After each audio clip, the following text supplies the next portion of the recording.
For years, Officer Vance Collier had harassed and humiliated those he deemed beneath him, utterly confident that his badge would forever shield him from any consequences. He stopped a black woman walking through her neighborhood, claiming she looked suspicious. She refused to back down.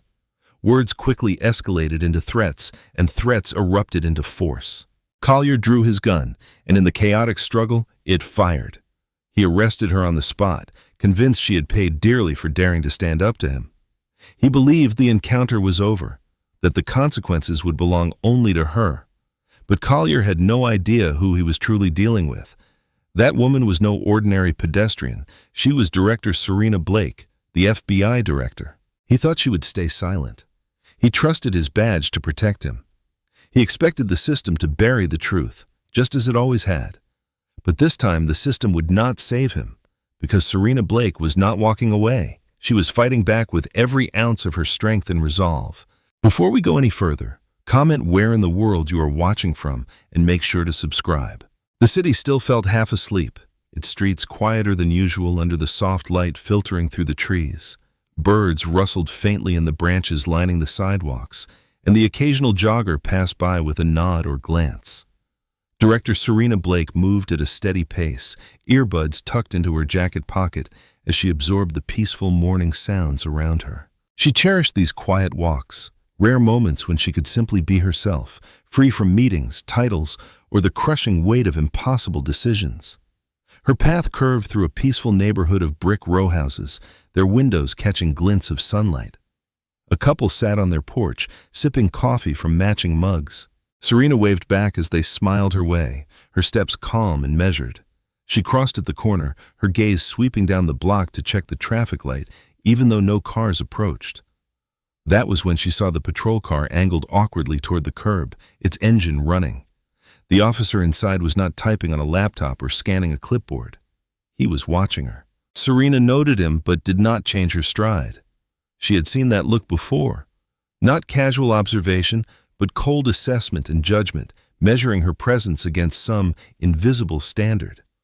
A slight shift in her shoulders was the only sign she had registered it. Yet she kept walking as though nothing had changed. As she continued down the block, she heard the low hum of the engine. The car moved, not fast, but just enough to match her pace. She felt the deliberate crawl behind her before glancing back and seeing the cruiser now following at a slow roll. Her jaw tightened for a fraction of a second, but she did not stop. This was not new, and she knew better than to let him see any sign of unease. The cruiser eased up beside her and stopped again.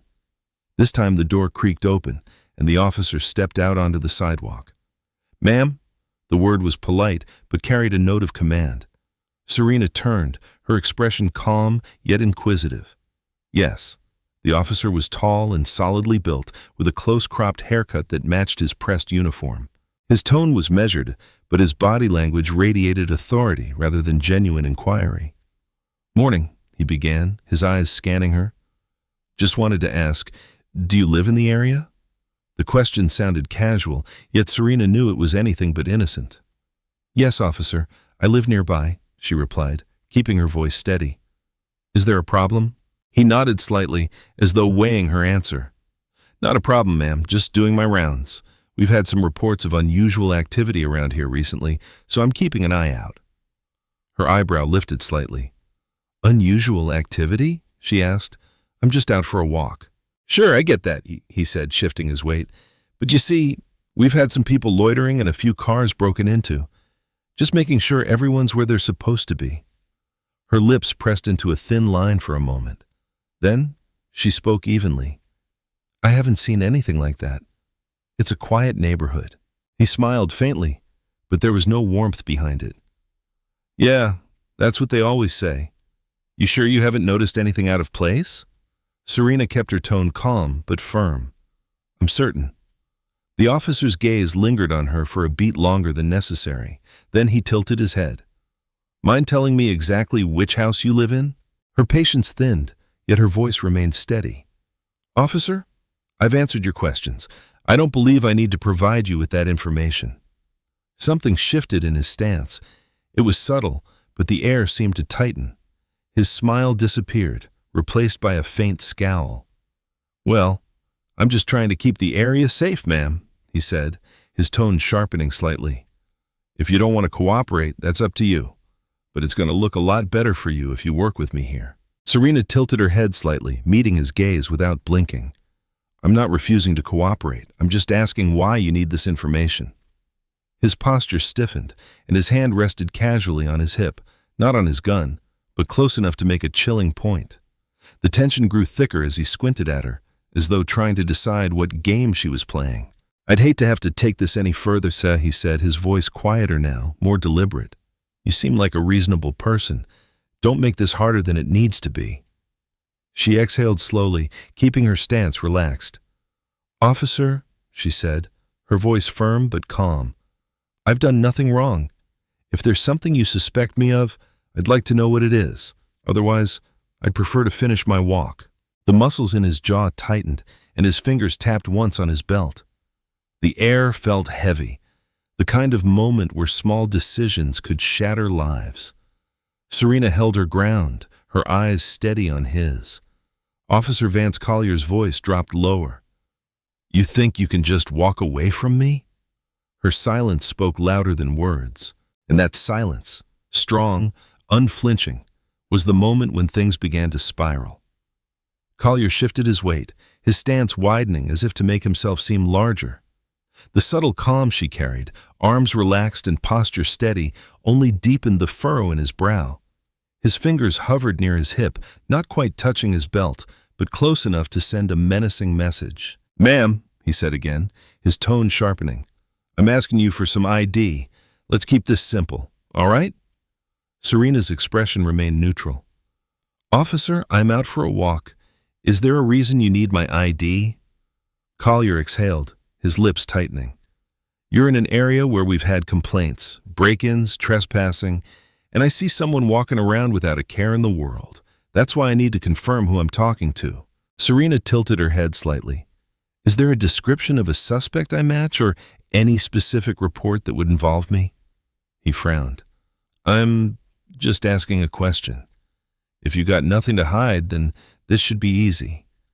Just a quick check and you're on your way. I'm not refusing to answer, officer, she said carefully. But I'm asking you to clarify. What about me seems suspicious? His shoulders stiffened. How about the fact that you keep dodging a simple request? When someone won't answer straight, it raises questions. And right now, I'm the one asking the questions. Her eyes stayed on him, calm and steady. I'm walking on a public street. That's not a crime. If you suspect me of something, I'd like to know what it is. Collier's jaw tightened. This isn't a courtroom, lady. You don't get to cross-examine me. I've got every right to ask you who you are and what you're doing here. I've been patient, but if you're going to act like this, I'll have to assume you don't belong here. That's an assumption, not a fact, she said quietly. And I'd prefer facts, officer. The word facts seemed to hit a nerve. His face darkened, his voice lowering. All right, fine. You want facts? I see someone wandering around a residential neighborhood, not from around here, refusing to cooperate. Fact. That's suspicious. Fact. Serena countered, her tone even. I'm walking, not loitering. And I'm not refusing to cooperate. I'm asking for clarification on why you're stopping me. Collier stepped closer, his boots scraping the pavement. You think you're smart, don't you? Trying to talk circles around me. But you're not above the law. I never said I was, she replied. I'm just asking you to follow the same rules you enforce. His lips pressed into a thin line, his hands resting on his hips. The tension between them had grown thick, the quiet neighborhood faded into the background. He glared at her for a long moment before muttering, People like you always think you're so clever. Her brow furrowed slightly, but she said nothing. Collier leaned forward, his voice dropping. You can make this easy or you can make it difficult, up to you. I'd prefer clear communication, Serena replied, not threats. Collier's face flushed, his patience clearly wearing thin. His hand shifted toward his belt, the movement calculated and deliberate. I'm giving you one last chance. Don't make me take this further. Collier's lips curled into a thin, bitter smile. His hand rested just shy of his holster now, his stance wide and confrontational. You think this is a debate? He asked, his voice colder. You're stalling, refusing to comply. That's resisting, ma'am. You know what that means, right? Serena's shoulders squared slightly, her tone still calm. I'm standing still. I haven't gone anywhere. That's not resisting. Collier let out a dry, humorless chuckle. Standing still? You've been dodging every question I've asked. Every time I give you an order, you talk around it. That's resisting. You don't think it is? Too bad. I decide what resisting looks like. She kept her voice level. Resisting means physically opposing you. I haven't done that. He leaned in slightly, his sneer deepening. Lady, the way you're acting, it's the same thing. Non-compliance is resistance, and resistance is a problem. He moved closer, his hand twitching near his holster. The pressure in the air thickened. His aggression mounted with every breath. He was no longer just trying to assert control. He was looking for a reason to take this further. I told you to keep your hands in sight. I told you to answer my questions, and all I've gotten is excuses. If you're not resisting, then show me you can follow instructions. I haven't done anything wrong, Serena said again firmly. You still haven't given me a clear reason why you stopped me. His expression twisted into something darker. You keep talking in circles like you're some kind of lawyer. You think you're smarter than me? You think you're going to talk your way out of this? That's not what I'm doing, she replied. I'm asking you to tell me what crime you think I committed. Collier's hand shot out, grabbing her shoulder with enough force that she felt his fingers pressing into her muscles. The sudden contact made her body tense, but her voice remained steady. Let go of my shoulder. His grip only tightened. You don't give the orders here. Her voice lowered. Remove your hand. The calm, unyielding tone in her words sent a flash of frustration across Collier's face. He had expected fear, compliance, something he could interpret as submission. Instead, her stillness and poise only seemed to provoke him further. Or what? Collier growled. What are you going to do about it? She took a slow breath. You need to step back. But he did not step back. His free hand moved, drawing his weapon in one smooth, deliberate motion. The gun was low, not yet pointed directly at her, but its presence was enough to shift the confrontation into far more dangerous territory. Hands up, he barked, his voice hard and commanding. Serena's eyes flicked briefly to the weapon, then back to him. Her posture did not change, though her muscles tensed slightly. You're escalating something that doesn't need to be escalated. I said, hands up, Collier repeated, his tone rising. She lifted her hands slowly, palms open, showing she was unarmed. There's no need for that. I'm cooperating now. You want to cooperate? He snarled. Too late for that. I'm done playing your games. His gun hand wavered slightly as he shifted closer, the tension in his shoulders, the redness creeping up his neck. It all signaled a man teetering on the edge of control. Serena watched him carefully, every movement calculated, every word chosen deliberately. Lower the weapon, she said, her voice firm but calm. No one needs to get hurt. I'll decide what needs to happen, Collier snapped. And you get on the ground. Her eyes stayed on his, unblinking. Why would I need to get on the ground? I'm not a threat. I'm not running. I'm not armed. You're not following orders, he shouted. That's the problem. You think you're so smart. You think you can just stand there and talk your way out of this? But guess what? You're under arrest. Her voice remained even. Arrest for what? For walking down the street. For resisting, he said, almost spitting the words. For not following my commands. I've done nothing illegal, she replied. Get down, he shouted again, stepping closer, the gun trembling slightly in his hand. I'm not resisting, she said, but I'm not going to get down on the ground without reason. That was it. Collier lunged forward, his hand moving to grab her arm. She pivoted instinctively, stepping back just enough to create space. She did not strike him. Her movements were defensive, designed to deflect and maintain balance. Stop resisting, he bellowed, his voice echoing off the buildings. You're escalating this, not me, Serena said. Shut up! Collier roared, his face flushing red as he swung his gun hand toward her again. She stepped inside his guard, redirecting his arm while keeping her own motions controlled. The gun discharged with a sharp crack, and they both froze for half a second. A stinging sensation spread along her upper arm. She glanced down, seeing the torn fabric and the faint line of blood. The bullet had grazed her. She sucked in a steadying breath, her mind still focused. The sound of the shot seemed to jolt Collier out of his rage. He saw the blood, his eyes widening for a moment before narrowing. He used the opening, grabbing her wrist and twisting her arm behind her back. "You're done," he muttered, his tone triumphant. He pressed her against a nearby parked car, forcing the cuffs onto her wrists. Serena did not resist. Her gaze remained steady as he tightened the cuffs, his breath coming in sharp bursts. "Assaulting an officer, resisting arrest. You think you're walking away from this?" He growled as he pushed her toward the patrol car. She did not reply. The pain in her arm was sharp, but her silence was sharper. Collier thought he had control now, that this was over, but the wheels in her mind were already turning. She let him think he had won. After all, Collier still had no idea who he was dealing with. The ride to the precinct was steeped in tense silence, broken only by the rumble of the cruiser's engine. Collier, seated rigidly at the wheel, refused to look back at Serena in the rear-view mirror. His knuckles were pale against the steering wheel. His jaw was set. The sound of his heavy breathing filled the confined space, a low, uneven rhythm that betrayed the adrenaline still coursing through him. Serena sat calmly in the back seat, her cuffed hands resting lightly on her lap.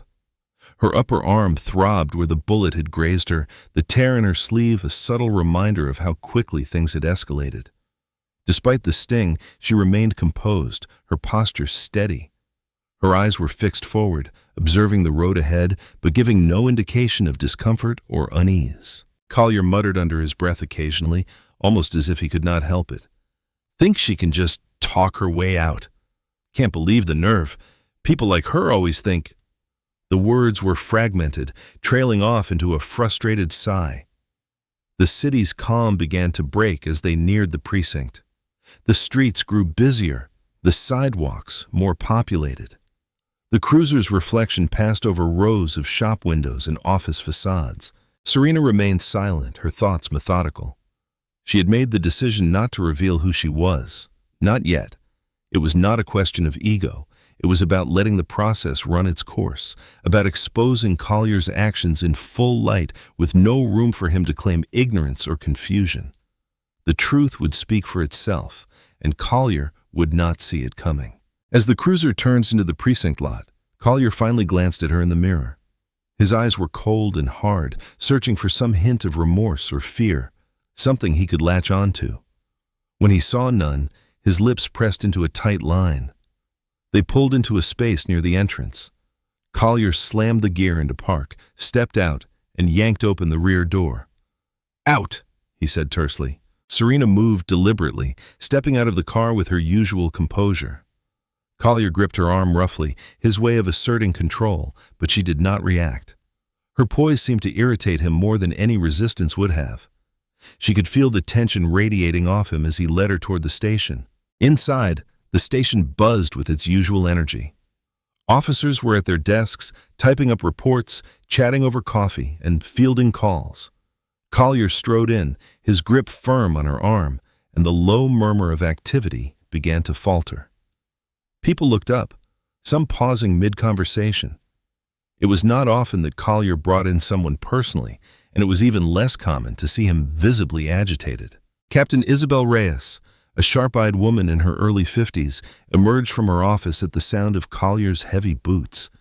She caught sight of him dragging Serena through the precinct and frowned. "Collier," she called, her voice cutting through the air. "What's going on here?"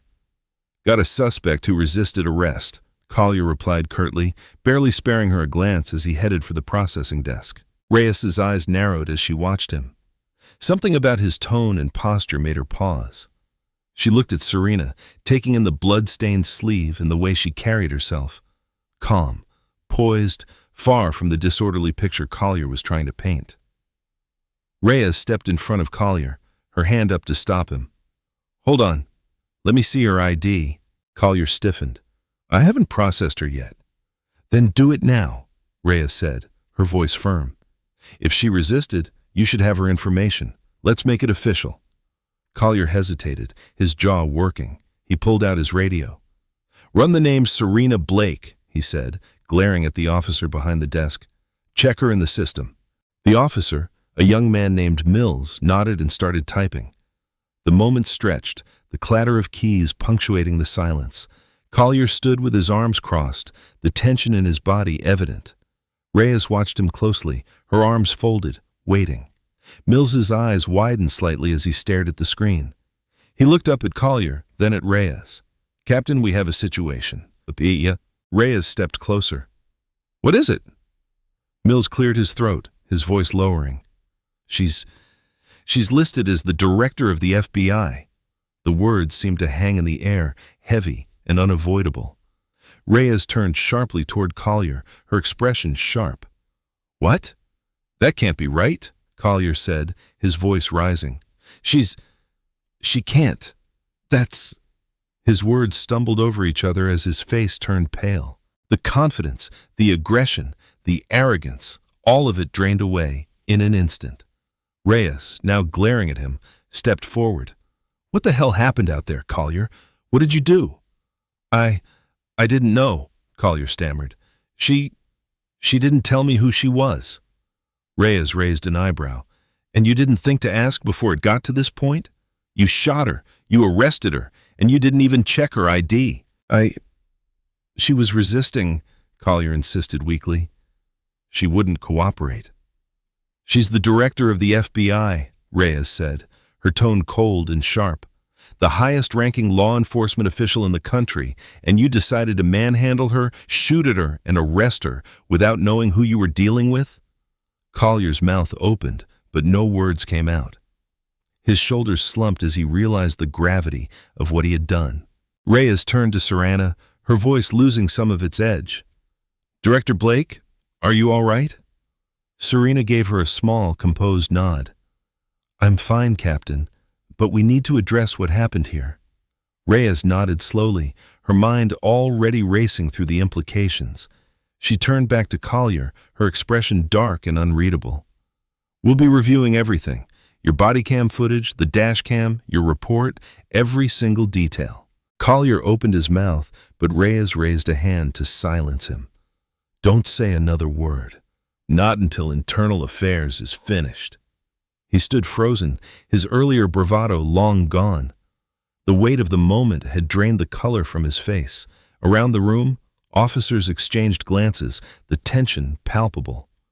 "I'll get a medic for that arm," Reyes said to Serena, "and then I'll be calling internal affairs." Serena nodded once, her expression calm. "Thank you, Captain." She knew the process had just begun. Collier's actions would not simply disappear into the precinct's filing cabinet. There would be investigations, inquiries, consequences. She intended to see that they happened, not as the director of the FBI throwing her weight around, but as a citizen demanding accountability. And as she watched Collier disappear into the back of the station, she could not help but think, justice was not just a word. It was a process. And today, it was one step closer. In the brightly lit processing room, the tension was almost tangible. The officers who had been busy at their desks now stood frozen, their attention fixed on the screen where Mills had typed in Serena's information. The air felt thick with disbelief.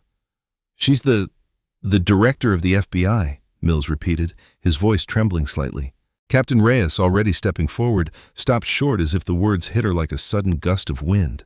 Her sharp gaze shot to Collier, then back to the screen. The color drained from her face.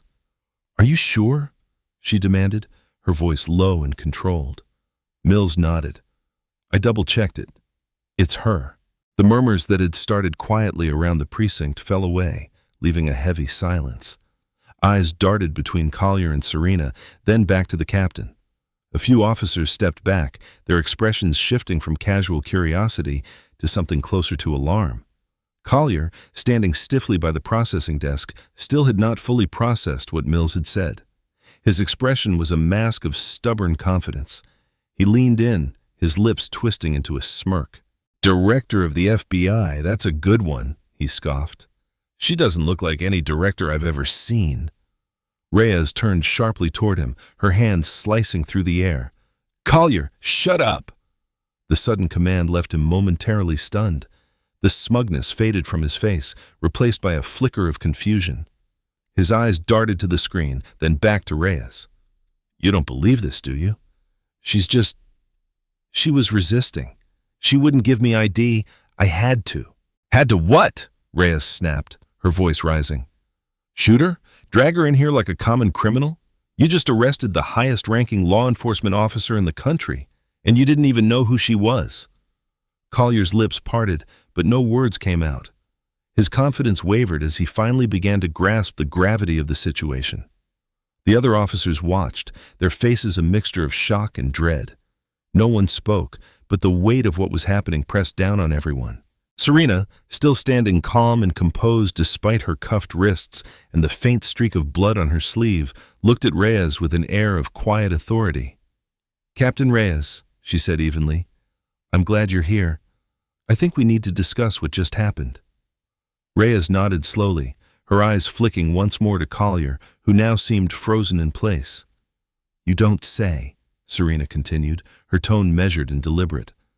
"Officer Collier stopped me without cause. He failed to identify himself properly, then escalated the situation by using physical force and ultimately discharging his weapon. He arrested me under the pretense of resisting, when in fact, I never fled or fought back." Reyes's gaze hardened as she listened. Her jaw clenched and her hands balled into fists at her sides. When Serena finished, Reyes turned back to Collier, her voice cold and cutting. "Is that true? Did you fire your weapon?" Collier shifted his weight, his confidence crumbling. "It was an accident," he mumbled. "The gun went off during a scuffle. She was being difficult." Reyes took a step closer, her presence towering over him. "Difficult? That's what you're going with? Do you have any idea what you've done?" "I didn't know who she was," Collier blurted, his voice breaking. "How was I supposed to know she's the director of the FBI?" Reyes said, her voice sharp enough to cut glass. "It's your job to know who you're arresting before you haul them in here like some common criminal. You should have checked her ID the moment you stopped her." "She wouldn't give it to me," he protested weakly. Reyes glared at him. "And you didn't think to call it in to confirm her identity before escalating to force, before firing a weapon? You didn't even think, did you?" Collier's mouth opened, then closed. His gaze dropped to the floor. Reyes exhaled heavily and turned back to Serena. "Director Blake, I can't tell you how sorry I am. This should never have happened. We'll take every step to make it right." Serena inclined her head slightly. "I appreciate that, Captain, but this isn't just about me. It's about the culture in this precinct. Officer Collier isn't the first to act with such blatant disregard for proper procedure." Reyes's face tightened, but she nodded. "You're right. This kind of behavior doesn't happen in a vacuum." At that, the murmur of voices rose slightly again, as if the rest of the precinct had been given permission to process what was unfolding. Collier stood off to the side, pale and visibly shaken, his earlier bravado completely stripped away. The reality of what he had done was sinking in, and it was not just his career that was at stake. Reyes turned to Mills. "Get me all the paperwork on this, every detail of the stop, every note he filed. I want body cam footage, dash cam footage, anything we have." Mills nodded quickly. "Yes, Captain." Reyes looked back at Collier, her voice cold. "And you? You're done. Effective immediately. You're suspended. Get out of my sight." Collier hesitated as if he might protest, but one look at Reyes told him better. He turned, his steps sluggish, and disappeared toward the locker room. The other officers parted as he passed, none of them willing to meet his gaze. Reyes took another deep breath and turned back to Serena. "Director, we'll launch an immediate investigation. Internal affairs will be involved, and we'll make sure this doesn't get swept under the rug." "Thank you, Captain," Serena said, her voice calm. "I'll make sure this is followed through to the highest levels. It's not just about accountability. It's about preventing this from happening to anyone else." Reyes nodded solemnly. She glanced toward the rest of her officers, her face grave. "Let this be a wake-up call. This is not how we do things here. Not anymore." As the room remained still, the weight of the moment settled over everyone. Serena allowed herself a small, quiet sigh. The first steps toward accountability had been taken, but the road ahead was long. There would be reports, hearings, policy changes. Justice was never immediate, but it started here. The story had already traveled far beyond the precinct walls. Word of the director's arrest spread rapidly, fueled by whispers among law enforcement circles and the steady drumbeat of media leaks. A brief mention on a local news station quickly became a top headline. The words "Director of the FBI" and "Arrested" did not need much else to catch the attention of federal authorities. The Department of Justice had been informed, and Internal Affairs was preparing to descend on the precinct. Captain Reyes knew she had no choice but to cooperate fully. The moment the news hit, her office phone had not stopped ringing. Calls from superiors, colleagues, and even old friends wanting to know how something like this could happen on her watch. The pressure was mounting, but she was not about to let the situation spiral further out of control. This was a mess of Collier's making, and now it was her job to clean it up, or at least show she was willing to try. When the Internal Affairs team arrived, they brought the air of quiet authority that came with knowing they were there to assess, not to please. They worked methodically, reviewing the arrest report, watching the body cam footage, and interviewing everyone who had been in the station that morning. Reyes sat down with them, her tone straightforward and her answers measured. She did not try to shield Collier. She told them what she knew, that Collier had made the arrest on his own, that he had not verified her identity, and that he had escalated a routine stop into something far more serious. As for Collier himself, he was still clinging to what was left of his confidence. He had been officially suspended as soon as the full scope of his actions became clear, but he walked through the precinct hallways with his head high, his jaw set, as though daring anyone to challenge him. He spent most of his time muttering about how he had not done anything wrong, how he had simply followed procedure. His voice carried an edge of indignation, but it rang hollow in the ears of his colleagues who had seen the footage and heard the fallout. In the meantime, Captain Reyes took a more personal approach. She reached out to Director Blake directly, arranging a private meeting in her office. She did not try to hide her unease as Serena stepped into the room. The bandage on Serena's arm stood out starkly against her otherwise composed appearance, a subtle yet powerful reminder of just how wrong things had gone. "Director," Reyes began, gesturing toward a chair, "thank you for meeting with me. I wanted to speak with you directly if that's all right." Serena took a seat, her demeanor calm but unyielding. "Of course, Captain. I think a conversation is long overdue." Reyes nodded, folding her hands on the desk. "I want to start by saying how deeply sorry I am for what happened. I know that doesn't change what you went through, but I need you to understand that this isn't something I'm willing to let slide." Serena gave a slight nod. "I appreciate that, Captain, but I'm not looking for apologies. I'm looking for action. This is about more than what happened to me. It's about what allowed this to happen in the first place." Reyes leaned forward, her voice lowering. "I agree. I've seen issues in the precinct before, but this is a wake-up call. We need to change how we handle stops, how we train our officers, how we monitor their behavior. Collier's actions didn't come out of nowhere. If I'm being honest, I should have seen this coming." "Collier didn't act alone," Serena said pointedly. "Yes, he pulled the trigger, but the culture in this precinct allowed someone like him to thrive unchecked. You need to root that out, all of it." Reyes' shoulders straightened. "I've already put him on indefinite suspension. Internal Affairs is going through everything with a fine-tooth comb, and believe me, if there are others who contributed to this culture, they'll be dealt with." Serena's voice remained steady, but her words carried weight. "Good, because I intend to follow through on this at the federal level. This won't disappear into some backroom report.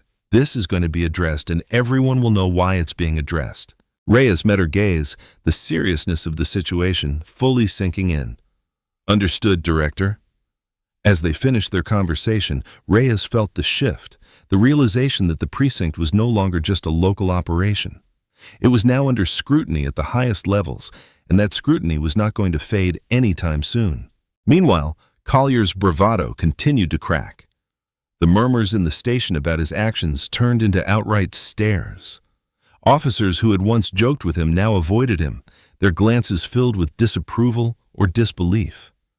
As he walked through the precinct's corridors, he overheard two officers quietly discussing the bullet wound, how it symbolized not just his rashness, but the deeper failings of their department.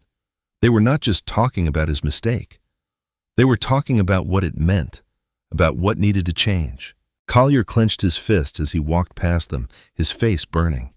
He still believed he was right, that he had done his job, that she had been the one who pushed him into that corner. But the look on Captain Reyes's face when she told him to leave the station still haunted him. The quiet authority in Serena's voice, as she calmly recounted every moment of the encounter, still echoed in his ears. And now the prospect of what was coming, a formal investigation, potential legal consequences, the loss of his career, was finally sinking in. As he sat alone in the locker room, his defiance began to falter. He was not just facing suspension, he was not just facing the end of his job, he was facing the reality of what he had done, of who he had chosen to pick a fight with. And as much as he wanted to hold on to his anger, he could not shake the feeling that he had lost something far greater than his badge. When the footage made it to the press, the story had already taken on a life of its own. A grainy, muted clip of Serena's arrest appeared online one evening, first shared anonymously on a social media account and then picked up by a local journalist. Within hours, it was all over the news. Major network primetime segments, cable roundtables, opinion columns, headlines, and hashtags dominated the discussion. FBI director arrested by local police. Racial profiling at the highest levels. Unequal justice exposed. The images told a damning story. Serena's calm stance, her measured voice, her refusal to submit without cause.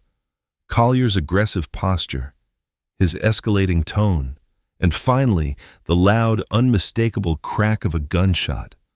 The bullet grazing her arm the moment he yanked her roughly into cuffs. Civil rights organizations seized on the footage immediately. Advocacy groups and legal experts began dissecting the tape frame by frame, calling out every procedural failure, every unnecessary use of force. Prominent civil rights leaders took to social media and national platforms, describing the event as nothing less than a reckoning in uniform. Their speeches were pointed, their words cutting.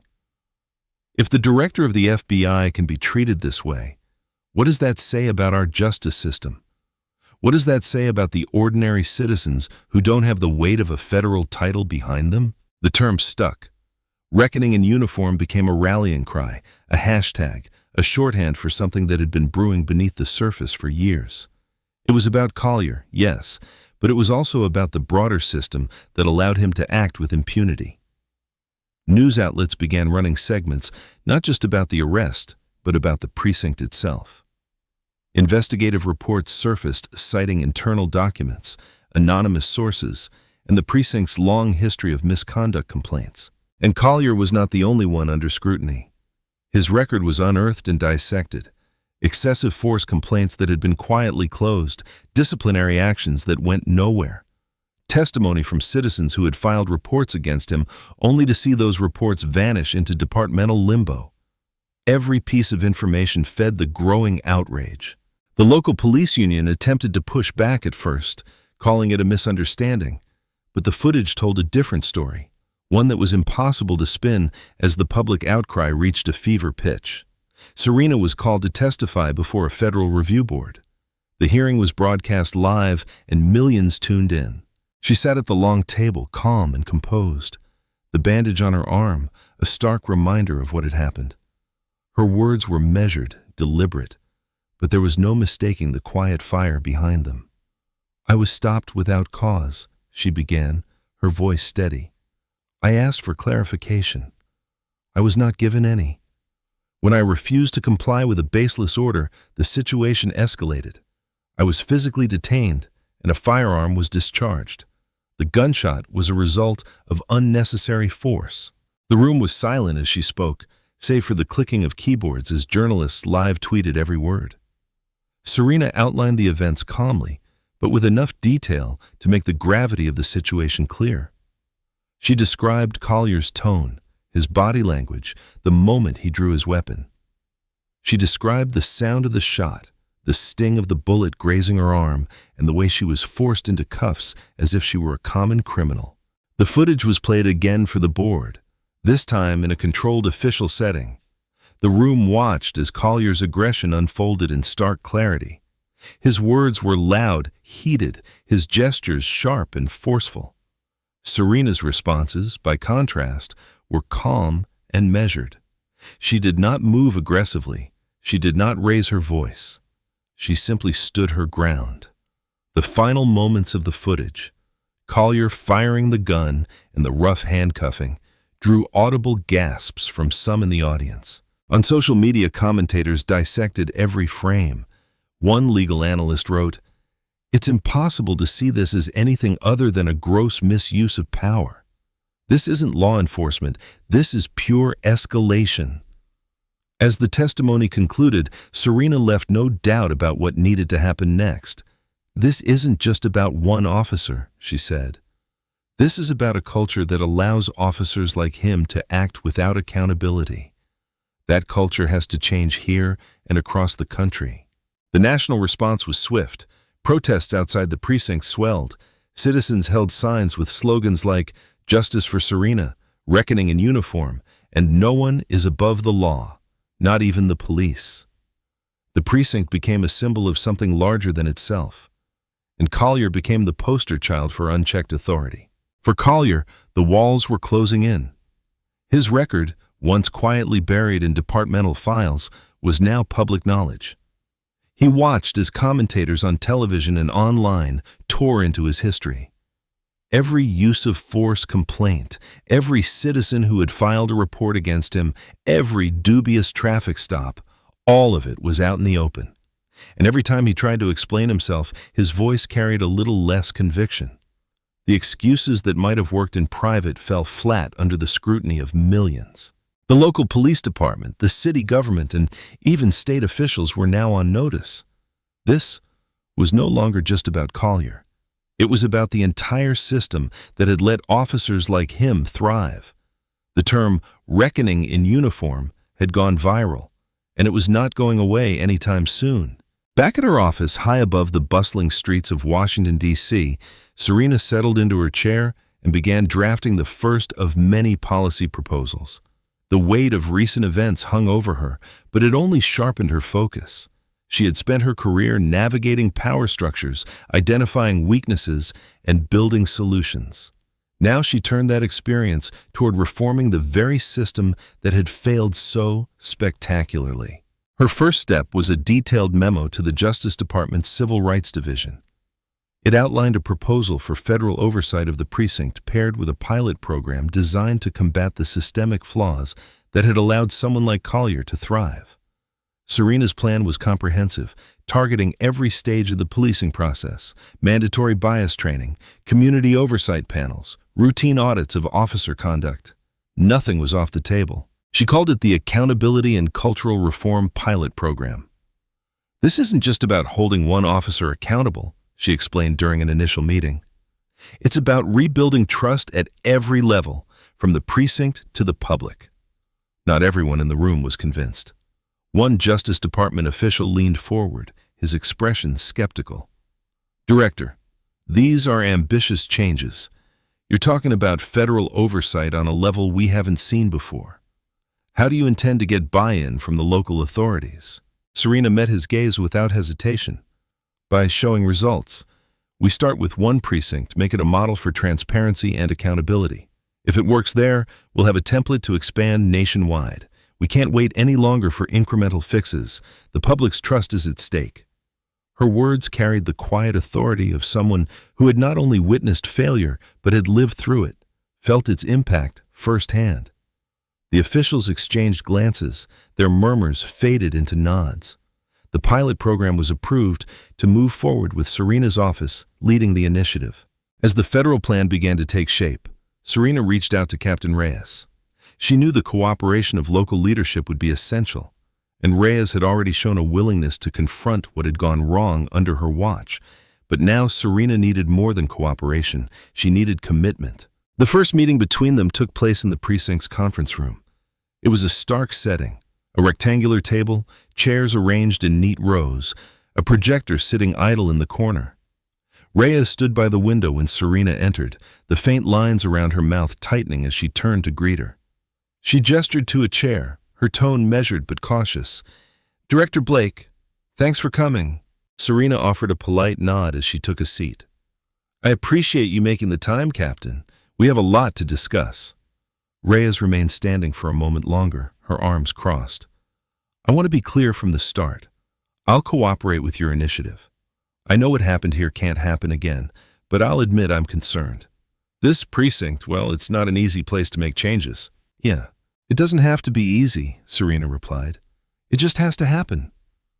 Reyes exhaled, her arms falling to her sides as she finally sat down. "Fair enough. I've been reviewing the initial report on your pilot program. Federal oversight, community panels, it's going to stir things up. Some of my officers are already talking about transferring out. Others think it's all just political theater." "They'll find out otherwise soon enough," Serena said. "This isn't about politics. It's about ensuring that the people in this community have reason to trust the officers who patrol it. It's about making sure that no one else goes through what I went through. No one should have to wonder if a routine walk down the street will end with a gunshot and a pair of handcuffs." Reyes flinched at the mention of the gunshot. Her eyes flicked to Serena's arm, where the bandage still peeked out from beneath her sleeve. "I understand, I really do. And for what it's worth, I don't believe most of my officers would have handled that stop the way Collier did." "But they let him keep working there," Serena countered. "They saw his pattern of behavior, and no one stopped him. That's what we have to change."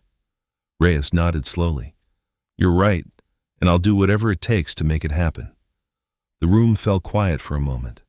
Outside, the precinct hummed with activity. Phones ringing, keyboards clicking, conversations murmuring in the halls. But inside that conference room, the weight of what they were attempting settled over them both. "Collier is just the start," Serena said finally. "He's a symptom, not the disease. We need to address the culture that allowed someone like him to think he could act with impunity." Reyes leaned forward, resting her elbows on the table. "And what happens if the changes don't stick? If the officers who've been here for years resist, if they start looking for ways to undermine it?" "Then we hold them accountable," Serena said simply. "The ones who resist change can leave. The ones who stay will be part of something better." Reyes held her gaze for a long moment before nodding. "All right, let's do it." Meanwhile, the legal process against Collier was moving swiftly. Internal Affairs had concluded their investigation, and the evidence against him was overwhelming. The footage of the stop, the record of excessive force complaints, the reports from citizens, all of it painted a damning picture. The district attorney's office filed charges for aggravated assault and abuse of authority. Collier, once so self-assured, now found himself sitting in a courtroom packed with reporters, civil rights advocates, and community leaders. His defense team attempted to argue that he had acted within the scope of his duties, but the video evidence was irrefutable. The footage showed his aggression, his unnecessary escalation, and the moment his gun discharged, grazing Serena's arm.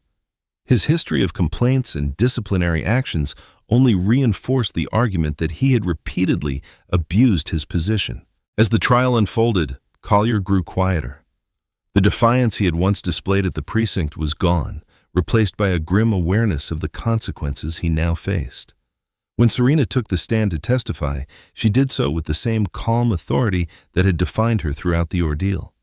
She spoke plainly, recounting every detail of the encounter, and left no doubt that Collier's actions were not just reckless, but dangerous.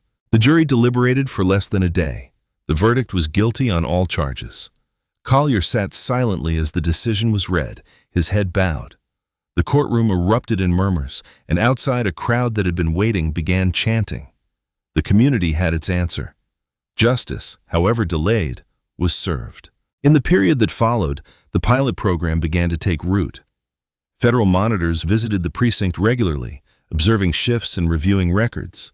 Officers underwent the new training sessions, learning about de-escalation techniques, implicit bias, and community engagement. Community members joined oversight panels, providing input and holding the precinct accountable. Early reports showed signs of improvement. Complaints decreased, community trust began to inch upward, and even some skeptical officers admitted that the new approach felt more structured and fair. Captain Reyes reported these changes to Serena during their monthly meetings, and while the progress was slow, it was steady. Serena knew that the road ahead was still long. Changing a single precinct would not fix the broader issues overnight. But each small step, each officer who adapted, each community member who felt heard, each unjust action that was prevented brought them closer to the vision she had fought for. Collier's actions had sparked a national reckoning, and now that reckoning was turning into lasting reform. The ripple effect of Serena's work began to show in unexpected places. Departments across the country, some under federal oversight and others watching from the sidelines, took note of the changes coming out of her pilot program. The headlines about her arrest and the resulting reforms had already sparked a national conversation. But now that conversation was shifting to action. It was not just about one precinct anymore.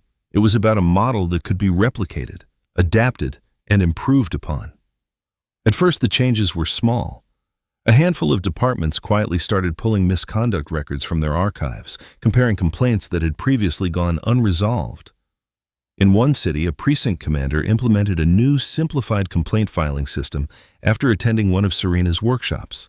In another, a training director invited her team to a panel discussion led by Serena, where she explained the importance of recognizing patterns in officer behavior before they spiraled into misconduct. Each department that engaged with the new model began to realize that transparency and accountability were not just buzzwords. They were tools that could prevent incidents from escalating into scandals.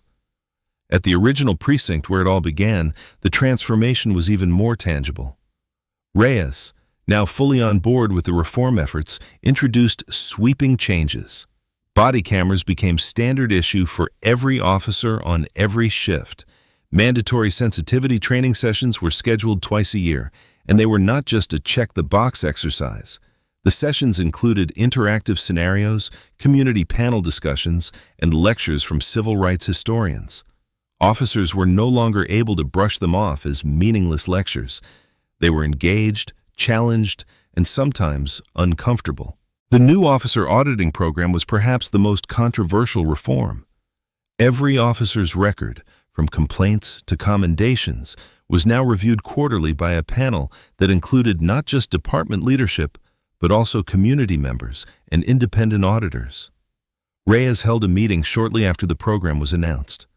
She stood at the front of the room, arms crossed, and laid it out plainly. This is not a witch hunt. This is about improvement. If you're doing your job right, you've got nothing to worry about. If you're not, well, now's the time to change that. Not every officer took it well. Some grumbled, others requested transfers. A few outright refused to participate, which led to disciplinary action. But the majority stayed, and slowly the culture began to shift. Officers who once viewed the community with suspicion began attending local events. They showed up at neighborhood association meetings, participated in youth mentorship programs, and walked their beats with a focus on building trust rather than enforcing authority. It was not perfect. Change never was, but the effort was visible, and that mattered. For Serena, the work did not end at the precinct. She made a point of visiting local community centers regularly, not as the director of the FBI, but simply as Serena Blake. She attended town hall meetings and church gatherings, listened to residents' concerns, and offered guidance on how to navigate the new complaint process or connect with precinct leadership. She avoided grand speeches or photo ops. Instead, she asked questions, shared her vision, and offered resources. At one such meeting in a neighborhood center, an elderly woman approached her after the discussion. "Director Blake," the woman began, her voice trembling slightly. "Just call me Serena," she replied with a warm smile. "Serena," the woman said, "I never thought I'd see someone in your position coming down here, talking to us, listening to us. It means more than you know." Serena placed a hand on the woman's shoulder. "I'm here because of you, because of this community," The work we're doing, none of it matters if it doesn't serve you. I'll keep coming back, I promise. In those spaces, Serena's leadership took on a different form. It was not about the weight of her title or the authority she wielded. It was about using her position to amplify the voices that were too often ignored. Her approach was not flashy or loud. It was steady and consistent. She became a familiar face, someone people knew they could turn to. Trust that had been fractured was slowly mending. Back at the precinct, Reyes held her officers accountable with the same straightforward approach she had shown from the beginning. If someone made a mistake, they faced the consequences, but they were also given the tools to improve. Reyes instituted a mentorship program, pairing younger officers with seasoned veterans who had embraced the new model. She met with her staff regularly, ensuring that no one could claim ignorance of the new policies or procedures. Serena and Reyes met once a month to review progress. They discussed the latest statistics, complaints down, community engagement up, and shared stories of how officers were adapting. Reyes recounted one instance where an officer, once known for being overly aggressive, had diffused a tense situation simply by taking the time to talk to a distraught father instead of jumping to conclusions. "That's exactly the kind of change we need to see," Serena said, her tone one of cautious optimism. "It's slow, but it's happening," Reyes agreed. "One officer at a time." As the months went on, the structural changes solidified. Community panels became a regular fixture, not just for reviewing complaints, but for advising on policy. The precinct held open house events, inviting residents to tour the facility, meet officers, and learn about the new oversight measures. Public trust, while still fragile, was beginning to grow. People felt safer filing complaints, knowing they would be taken seriously. They felt more connected to the officers who patrolled their streets, knowing those officers were being held to a higher standard. Serena continued to push forward, never losing sight of the broader goal. The precinct's transformation was just one piece of the puzzle. She maintained open lines of communication with other departments that were testing similar reforms, sharing best practices, and offering guidance. Her work was not about creating a legacy. It was about creating a system that could sustain itself long after she was gone. And through it all, she remained true to her principles. She never used her title to gain personal power. She used it to protect those who had none. Her name became synonymous, not with authority, but with accountability. She became a symbol of what policing could look like: fair, transparent, and just. In time, Serena's efforts expanded beyond the precinct's borders. But in that small community, the change was felt most deeply. Residents who once felt invisible now had a seat at the table. Officers who once operated without oversight now worked under the watchful eyes of their peers and the public. And the neighborhood, once divided by mistrust, began to heal. Collier sat alone in his dimly lit apartment, his hand gripping his phone so tightly that his knuckles turned white. The news channels had stopped talking about him directly, but the damage to his name lingered like a shadow. The public vilification, the charges, the cold stares from his former colleagues, it all weighed on him. He had always thought of himself as a man who could weather any storm. But now he felt cornered, desperate, and enraged. It was in that moment of desperation that he made the call. The underground defense fund he contacted had long operated in the shadows, providing legal support and public relations aid to officers accused of misconduct. While they publicly denied encouraging any unlawful behavior, their network of attorneys, lobbyists, and sympathetic media outlets had a reputation for reframing cases, muddying narratives, and exploiting public confusion. Collier had heard whispers about them over the years, but never thought he would need their help. Now he had no choice. The woman who answered on the other end had a measured, calm tone. "Officer Collier," she said, her voice clipped, "we've reviewed your case. If you want our assistance, we need you to be prepared to push back. You'll need to tell your side loudly and clearly." Collier hesitated. He knew what pushing back meant. It was not about the truth. It was about reshaping the story. But at this point, the truth did not matter to him. He felt betrayed by his department, by the system, and by the public who had so easily turned on him. If the fund was willing to back him, he'd play along. "What do you need me to do?" Collier asked. "We'll draft statements," the woman said. "You'll make a public claim that this entire incident was orchestrated. You'll say that Director Blake deliberately provoked you, that she resisted arrest, and that she assaulted you. We'll position it as a calculated move on her part to create a scandal. With the right framing, we can shift public perception." "People have seen the footage," Collier replied, his voice uncertain. "They'll know it's not true." "They've seen clips," she corrected. "Not the full context, not your side. There are always gaps we can exploit. People want to believe that the system they trust didn't fail. We just have to give them an alternative narrative." Collier's grip on the phone tightened. He felt a bitter satisfaction at the thought of turning the tables. If he could convince even a small segment of the public that Serena had set him up, it might make him less of a pariah.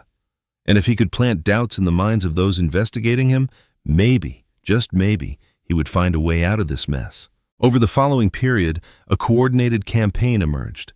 Social media accounts linked to fringe groups began circulating stories about a so-called conspiracy against Collier. Anonymous blogs claimed that Serena had a personal vendetta against the police, that she had orchestrated the confrontation to fuel her own agenda. Hashtags like "Justice for Maddox" and "Exposing the Setup" started to trend among certain circles. Some commenters even suggested that the footage had been edited, that what the public saw was a distorted version of events designed to frame an innocent officer. The noise was loud and persistent, even if it did not gain mainstream traction. It created just enough doubt to complicate the investigation. Internal Affairs received a flood of inquiries from officers who had once worked alongside Collier. Some asked if they could clarify details about his record. Meanwhile, community members who had previously supported Serena's reforms began receiving anonymous emails filled with twisted versions of the story. The goal was not to prove Collier's innocence. It was to make the truth harder to find. Serena, however, refused to engage directly. She read the headlines, the social media posts, the scathing comments, and remained outwardly unfazed.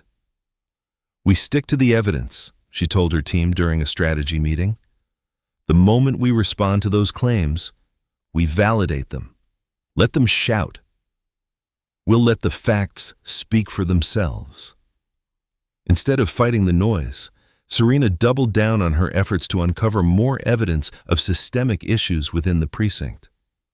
She worked closely with Internal Affairs, reviewing old case files, digging through archive complaints, and identifying patterns of misconduct that had been overlooked. The more she uncovered, the clearer it became that Collier's behavior was not an isolated incident. It was the product of a culture that had allowed small violations to pile up until they were too big to ignore. Her findings were damning. One officer had been quietly disciplined for excessive force 5 times without a single complaint being made public. Another had falsified reports on multiple occasions, yet faced no meaningful consequences. Patterns emerged showing how certain officers, often the same ones who were now supporting Collier, had relied on unofficial channels to make complaints disappear or keep disciplinary actions light. The more Serena dug, the more she realized that Collier's loud counter-narrative was a desperate attempt to mask not just his own failings, but those of an entire broken system. When her team presented their findings to Internal Affairs and the Justice Department, the response was immediate. Federal investigators launched a broader probe into the precinct, expanding their scope to include not only Collier's conduct, but the structural flaws that had allowed him to thrive. They brought in independent auditors and legal experts to review policies, evaluate training protocols, and recommend changes. While Collier's claims gained traction among certain fringe groups, his allies in the precinct began to dwindle. The officers who had supported him grew quieter as the weight of the evidence piled up. The community, already skeptical of his character, rallied behind Serena's reforms. The loudest voices backing Collier became outliers. their arguments increasingly viewed as desperate attempts to distract from the growing tide of accountability. Serena's refusal to engage directly with Collier's narrative did not mean she ignored it. She understood its power, how misinformation could spread faster than the truth, how even baseless claims could cloud judgment. But her strategy remained consistent: gather facts, build the case, and let the evidence speak. And as the investigation widened, it became clear that no amount of shouting or finger-pointing would be enough to cover up the truth. What started as an investigation into a single precinct soon revealed a pattern that stretched far beyond local borders. As Serena's team sifted through decades of files and correspondence, they found something both shocking and familiar: precincts from various cities quietly sharing strategies for avoiding scrutiny. These were not casual exchanges. They were deliberate methods, tactics to minimize the visibility of complaints, obscure use of force records, and manipulate internal reviews. The evidence was fragmented at first. A few old emails between commanding officers hinting at best practices for rephrasing incident reports. A file tucked away in a rarely accessed database detailing how one department had handled a high-profile, excessive force case without it ever reaching the public. But as her team dug deeper, patterns began to emerge. Precincts from different states, some hundreds of miles apart, had been in contact for years, passing along methods to bury misconduct complaints and deflect federal inquiries. It was a web of corruption hidden in plain sight. Serena's initial reaction was a mix of outrage and determination. She had seen systemic issues before, patterns of misconduct allowed to fester because no one wanted to rock the boat. But this was different. This was coordinated. And the deeper they looked, the more she realized it was not limited to a few bad actors.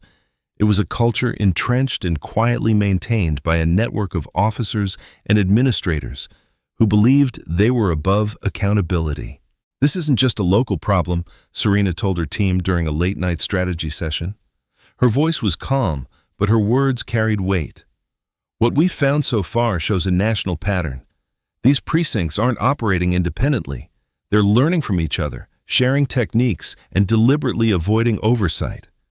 If we don't address this at the federal level, it's only going to get worse." The Justice Department agreed. When Serena presented her findings to the Attorney General, the response was swift.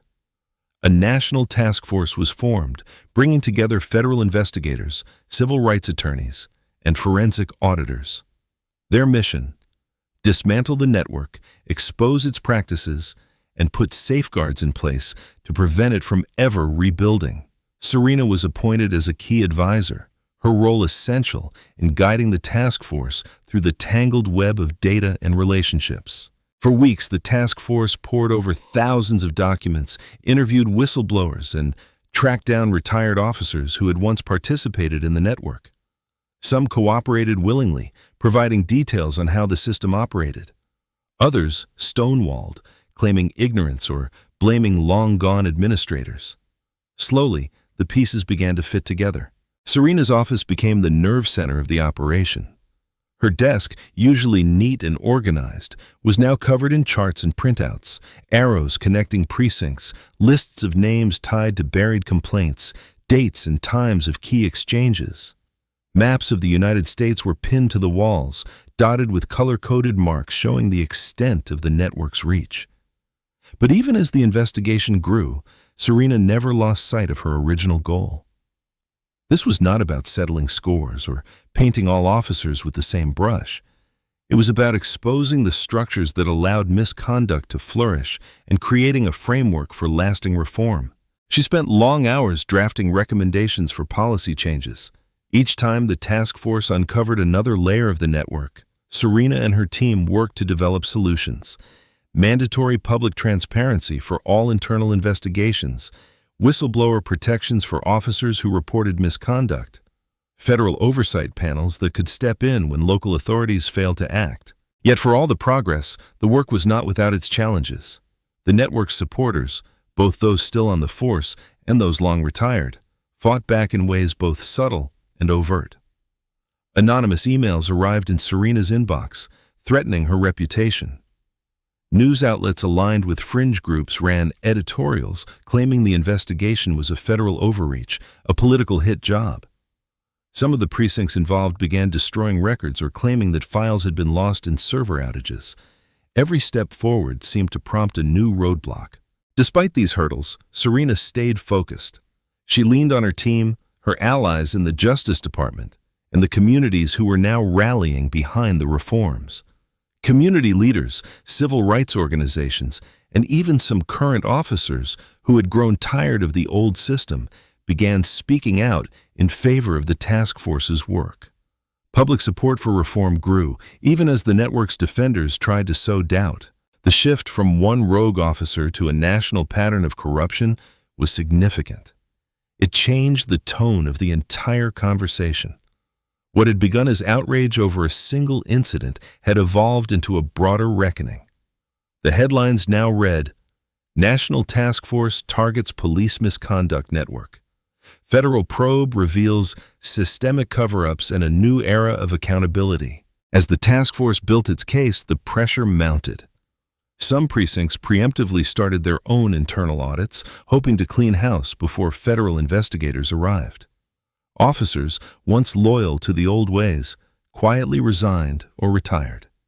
Meanwhile, Serena worked tirelessly to ensure the investigation was not just about uncovering wrongdoing, but about laying the foundation for a better system. One afternoon, as the task force reviewed its latest findings, an investigator turned to Serena and asked, "Do you think we'll ever be able to fix this? I mean, after everything we've seen, how do you even begin to change a culture this entrenched?" Serena paused, her gaze fixed on the map in front of her. "You start by exposing the truth," she said. "You hold people accountable no matter how powerful they think they are, and then you rebuild. One policy at a time, one precinct at a time. You make it clear that this isn't how policing works in this country. Not anymore." Her words were not just a statement of intent. They were a reflection of the fight she had taken on. This was not about Collier anymore. It was not even just about her arrest. It was about a system, a culture that had been allowed to operate unchecked for far too long, and Serena was determined to bring it into the light. Collier sat in the back corner of a dimly lit bar, the faint hum of a jukebox filling the silence between conversations. His drink sat untouched on the table in front of him. He was not there to unwind. He was waiting. The tension in his shoulders, the nervous glance he cast toward the door every few minutes, betrayed his unease. Finally, a man entered, his appearance nondescript but his presence commanding. He wore a dark coat that hung just past his knees, and his gaze swept the room before settling on Collier. The man walked over without hesitation and slid into the booth across from him. "You're late," Collier said, trying to keep his voice steady. The man shrugged, his face calm. "This isn't the kind of meeting you rush. You're the one who reached out to me, remember? You knew how this works." Collier leaned in, lowering his voice. "I need help. Real help. Everything's falling apart, and I can't go down like this." The man, a figure known only by his alias, Haven, studied Collier for a moment before speaking. "And what exactly do you want me to do?" "You've got a reputation," Collier replied. "You fix things, make problems disappear." Haven raised an eyebrow. "Fixing things isn't free and it's never clean." Collier's hands clenched into fists under the table. "I don't care about clean. I need certain people silenced, certain records lost." Haven leaned back, the faintest smirk tugging at the corner of his mouth. "You're talking about federal witnesses, people who've already gone on record. They can be scared off," Collier said quickly, "intimidated. And if they don't back down, we can make sure their statements vanish. You've done it before." Haven's smile disappeared. "I've done many things before. It doesn't mean I'll do them for you." Collier's expression darkened. "I'm paying." "Of course you are," Haven said, his tone dismissive. "But understand this. If you bring me into this, you won't control what happens. Once I start, it doesn't stop until the problem is gone." "That's exactly what I need," Collier said through gritted teeth. "Start with her." Haven tilted his head. "The director? Bold move. Her family. Anyone connected to her, Collier said, his voice rising slightly. She's the reason my life's been destroyed. Haven's gaze sharpened. Careful now. This kind of play doesn't just put her at risk. You cross certain lines and you might find yourself in a worse position than you are now. Collier leaned closer. I don't care. Just do it. Haven studied him for a long moment, then nodded slowly. Fine, but don't say I didn't warn you. Meanwhile, Serena was already taking steps to protect herself and those around her. She had been in the public eye for years, but the threats that emerged in the wake of the investigation were more direct, more personal. An anonymous letter arrived at her office one morning, thinly veiled warnings against pushing the investigation further. A late-night call to her home phone, one that was not listed, came from a voice she did not recognize, whispering her daughter's name before the line went dead. She knew she could not afford to brush these threats off. The stakes were too high, and the people relying on her, her family, the witnesses who had come forward, her team, needed to know she was in control. Serena tightened her security, increasing patrols around her home and having her team screen every piece of mail and every incoming call. She contacted the FBI's Protective Services Division and assigned round-the-clock protection to her family. One night, as she sat in her home office reviewing the latest task force findings, her chief of staff called with another update. Director, the voice on the other end said, we've received intel suggesting someone's trying to track down the witnesses from Precinct 7's internal review.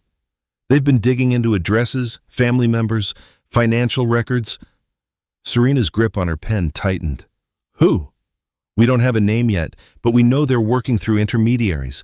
The witnesses are scared. A few have already called in, saying they're considering withdrawing their statements. Serena exhaled slowly. No, we can't let that happen. They've risked everything to speak out. We need to protect them. Her chief of staff hesitated. How far should we go? This is stepping into dangerous territory. Go as far as we need to, Serena said firmly. We'll double their security, relocate them if necessary. We'll make sure they know we have their backs. After the call, Serena leaned back in her chair, staring at the ceiling for a moment. She knew she was walking a fine line. One wrong move, one perceived overreach, and her opponents would pounce. They would accuse her of abusing her position, of creating a spectacle. And that was exactly what Collier and whoever he was working with were counting on. But she refused to let the pressure break her. Each threat, each setback only steeled her resolve. The intimidation tactics were not just an attack on her, they were an attack on the integrity of the entire investigation. By trying to frighten witnesses into silence, Collier's allies were revealing just how much they had to hide. Serena poured her energy into building an airtight case. She worked long nights combing through records, cross-referencing complaints, and reviewing footage. She held meeting after meeting with the task force, ensuring that every lead was followed, every piece of evidence preserved. She was not just looking for proof of Collier's wrongdoing. She was uncovering the structures that allowed his behavior to persist, the policies that let misconduct fester. When news of the threats reached the Justice Department, additional federal resources were assigned to the investigation. The task force expanded, and Serena found herself coordinating not just with her own team, but with cybercrime experts tracking digital threats, counterintelligence agents tracing the source of anonymous calls, and forensic analysts combing through decades-old records. The more they uncovered, the clearer it became that Collier's actions were part of a larger pattern, one that could not be ignored. Despite the pressure, Serena never let herself lose sight of why she had started this fight in the first place. It was not about proving Collier wrong or retaliating against those who had targeted her. It was about protecting those who could not protect themselves. It was about changing a culture that had gone unchecked for far too long. And as the threats mounted, as the stakes rose, she became more determined than ever to see it through. It was late on a Wednesday evening when Serena's chief of staff stepped into her office, holding a thick, sealed envelope. "Director," he said quietly, "we have something." "Something big?" Serena straightened in her chair, setting down the report she had been reading. "What is it?" "We've had a whistleblower come forward from inside the precinct," he replied, closing the door behind him. "An officer who's been collecting documents for years. They've handed over everything. Emails, memos, video footage. It's damning." He placed the envelope on her desk, his face serious. Serena opened it carefully, pulling out a stack of papers. The first page alone was a bombshell, an internal memo from a senior officer discussing how to reframe a use-of-force incident so it would not attract public attention. The memo outlined step-by-step instructions for editing body camera footage, emphasizing what to leave out and how to adjust timestamps to create acceptable ambiguities. As she flipped through the pages, the extent of the misconduct became painfully clear. There were emails between command staff casually referring to citizens who had filed complaints as the usual agitators and detailing how to delay investigations until complainants gave up. Another document described a pattern of intimidation. Officers allegedly visiting witnesses at home, making veiled threats, and suggesting that cooperating too much could have consequences. Most shocking were the video files. They were raw, unedited clips showing officers behaving in ways that were clearly outside the bounds of protocol. In one clip, an officer was heard laughing while recounting how they taught a lesson to a man they had detained. Another video showed a group of officers discussing which parts of an incident to report and which to omit. It was not just isolated incidents. This was a culture deeply ingrained and carefully protected. The documents and videos painted a picture of a department that had long prioritized protecting its own image over serving the community. Serena's team worked through the night, reviewing every piece of evidence. By morning, the enormity of what they had uncovered was undeniable. The whistleblower, who remained anonymous for their safety, had given them a roadmap to systemic corruption. The implications stretched far beyond Collier.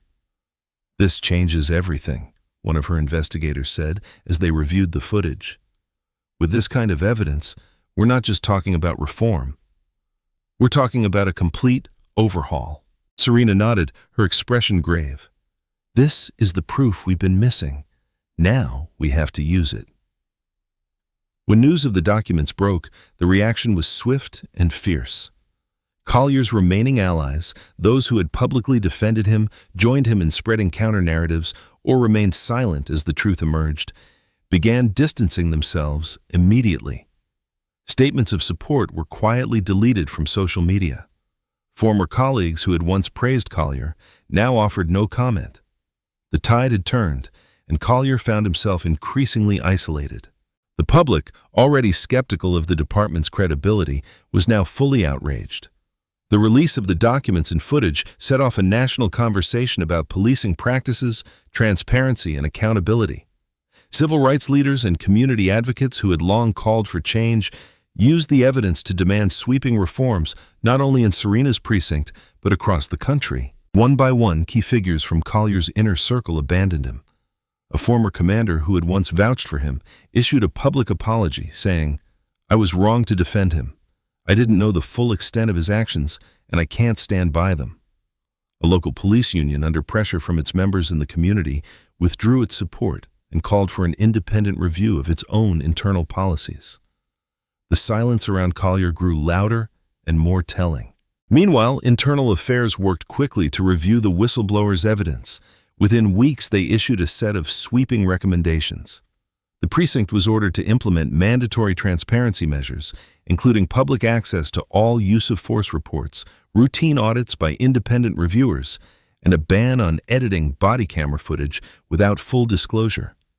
Senior officers implicated in the documents were placed on administrative leave pending further investigation. Serena watched as these changes were announced, but she remained clear-eyed. This was a victory, but it wasn't the end. "We're just scratching the surface," she told her team during a meeting. "There are more departments out there with the same issues, more officers who think they're above the law. This is a step, but it's not the finish line." Her focus never wavered. As public sentiment solidified in her favor, she used that momentum to push for national reforms. She met with lawmakers to advocate for federal oversight of policing standards. She worked with community leaders to ensure that the changes taking place in her precinct were being replicated elsewhere. She called for the establishment of a permanent national database of officer misconduct, a resource that would make it nearly impossible for officers to escape accountability by simply transferring to another department. The calls for accountability grew louder, echoing from city councils to state legislatures to Congress. The documents from the whistleblower had done more than expose one precinct's corruption. They had revealed a pattern that many had suspected, but few could prove. Now, with evidence in hand, the conversation could no longer be ignored. As for Collier, his attempts to build a counter-narrative crumbled under the weight of the whistleblower's revelations. The public knew the truth now, and no amount of spin could change it. His legal battles continued, but without support from his peers or the community, his case was no longer about clearing his name. It was about facing the consequences of his actions. In the period that followed, Serena received messages from community members thanking her for her persistence. Parents who had once feared for their children's safety on the streets expressed cautious hope. Younger officers, inspired by the reforms, began approaching their jobs with a renewed sense of purpose. But Serena knew there was still more work to be done. The culture she was fighting had been built over decades. Dismantling it would take time, vigilance, and an unwavering commitment to justice. And while the whistleblower's documents had given her team a powerful tool, it was up to her to ensure that the momentum they had built did not fade. "This is just the beginning," she said to herself one quiet evening as she stood by her office window, looking out at the city below. "There's so much more to uncover, so much more to fix." The fight was far from over, but with the truth finally in the open, Serena was more determined than ever to see it through. The lecture hall at Quantico was packed. Rows of new recruits, each one dressed sharply in their academy-issued uniforms, sat at attention as Serena walked to the front of the room. The walls were adorned with photographs of past graduating classes and framed commendations for the Academy's history of excellence. But today was not about tradition. It was about transformation. Serena adjusted the microphone and scanned the room, taking a moment to let the quiet settle. "Good morning," she began, her voice steady and clear.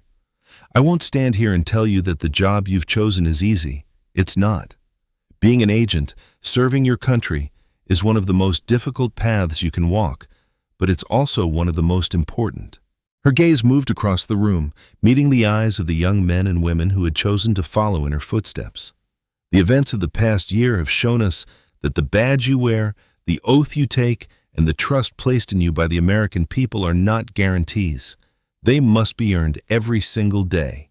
The recruits listened intently, their expressions a mix of curiosity and determination. Serena continued, outlining the purpose of the new ethics and community engagement program. The curriculum went beyond policy manuals and legal codes. It included real-world scenarios, ethical dilemmas, and case studies of past failures.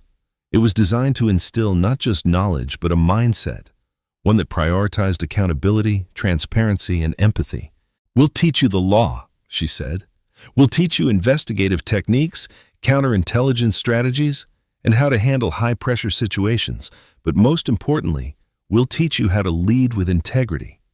Because if you fail to uphold the values this badge represents, you fail the people you've sworn to protect." The room was silent as her words sank in. These recruits were not just hearing another lecture. They were being challenged to think about the kind of agents they wanted to become. Serena knew that if she could instill that sense of responsibility now, they would carry it with them throughout their careers. But the work did not stop at Quantico. Over the next several months, Serena traveled to cities across the country, speaking to law enforcement officers, community leaders, and policymakers. At each stop, she shared her vision for a new era of policing and federal law enforcement. She talked about the importance of building bridges between agencies and the communities they served. She highlighted the successes of the pilot program, pointing to how transparency and accountability had begun to repair trust in even the most fractured precincts. In Chicago, she spoke at a packed town hall meeting. A young officer approached her afterward, his voice shaking slightly as he said, "Director Blake, I never thought I'd hear someone in your position say the things you said tonight. I joined because I wanted to help people, but I've seen things that made me doubt this job. You've made me believe it's possible to do it right." In Atlanta, she visited a community center that had once been wary of law enforcement. Children and parents gathered to listen as Serena explained how the new training programs were helping to reshape how officers approached their work. A local pastor stood up at the end and said, "For the first time in years, I feel like we're not just being heard, we're being seen." Serena's message resonated. As she spoke, she saw the shift in attitudes. Young recruits approached her after speeches, asking how they could get involved in community outreach programs. Seasoned agents began mentoring new officers, ensuring that the lessons Serena championed were not just part of a training module, but became part of the everyday culture. In time, the Quantico program became the gold standard for ethical training in federal law enforcement. Other agencies adopted similar initiatives, and the ripple effects spread through police departments and federal offices alike. Serena's efforts inspired not just a change in policy, but a change in mindset. Recruits no longer joined solely for the prestige of a badge or the authority it conferred. They joined because they wanted to be part of something bigger, something honorable. Serena remained pragmatic. She knew that no single program could solve all of law enforcement's issues. Misconduct would not vanish overnight, and there would always be challenges. But she also knew that the foundation she had laid through her actions, her reforms, and her relentless advocacy was solid, and that foundation would support meaningful change long after she was no longer at the helm. One evening, after delivering a speech in New York City, Serena sat in her hotel room, looking out over the city's bright lights. She thought about the long road she had traveled, from her arrest to the investigation that followed to the reforms that now spanned the country. There was still work to be done. But for the first time, she felt the weight of progress, a sense that the tides were truly turning.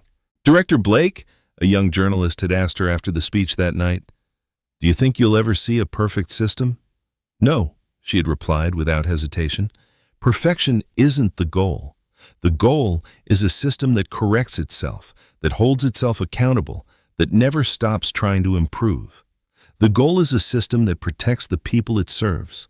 And I believe we're closer to that than we've ever been." Serena's words echoed in her mind as she looked out at the city. She had built something that would outlast her, a framework for integrity and honor. And with that, she knew that her work, while never truly finished, had made a difference that would endure. The precinct's halls felt different now. The posters lining the walls celebrated accountability and service rather than vague mottos about strength. The new leadership team, led by a captain known for transparency and fairness, made it clear that every complaint, every report would be reviewed thoroughly. Officers who once scoffed at oversight now sat attentively in training sessions on bias and de-escalation. Changes that had once seemed impossible were now routine. Outside, community events that had previously been marred by tension began to transform.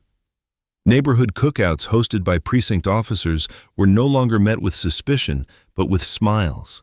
Parents brought their children to meet the officers, not to warn them, but to show them that these men and women were there to help. Trust, broken for so long, was starting to rebuild, slowly but surely. Serena followed these developments closely. Letters and emails poured into her office from across the country. Some came from parents who felt safer letting their teenagers walk home after school.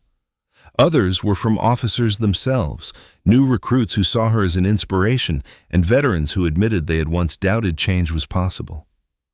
One letter came from a woman who simply wrote, "Thank you for showing my grandson that integrity matters."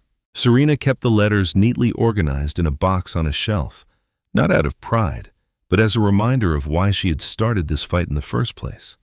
It was never about personal recognition. It was about ensuring that others would not have to go through what she did. It was about creating a system where justice was not just a word, but a reality. In her office, she placed the badge she wore on that fateful day inside a small glass case.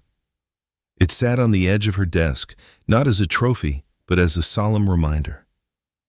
That badge symbolized the cost of silence, the price of looking the other way. Every time she glanced at it, she remembered how close the system had come to failing entirely, and how much effort it took to set it on a better course. One crisp autumn morning, Serena stepped out of her home and began her walk through the neighborhood. The same walk she had taken that day when everything changed.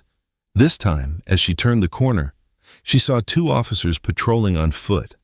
They recognized her immediately, offering respectful nods. She returned the nod, noticing the ease in their demeanor. There was no tension in the air, no underlying sense of mistrust. The streets felt lighter. As she continued her walk, she passed a small park where children played and neighbors gathered. A few people smiled and waved, and she smiled back. The sun rose higher in the sky, its light filtering through the trees. With every step, Serena felt a deep, quiet satisfaction. It was not victory, not exactly. It was something more enduring.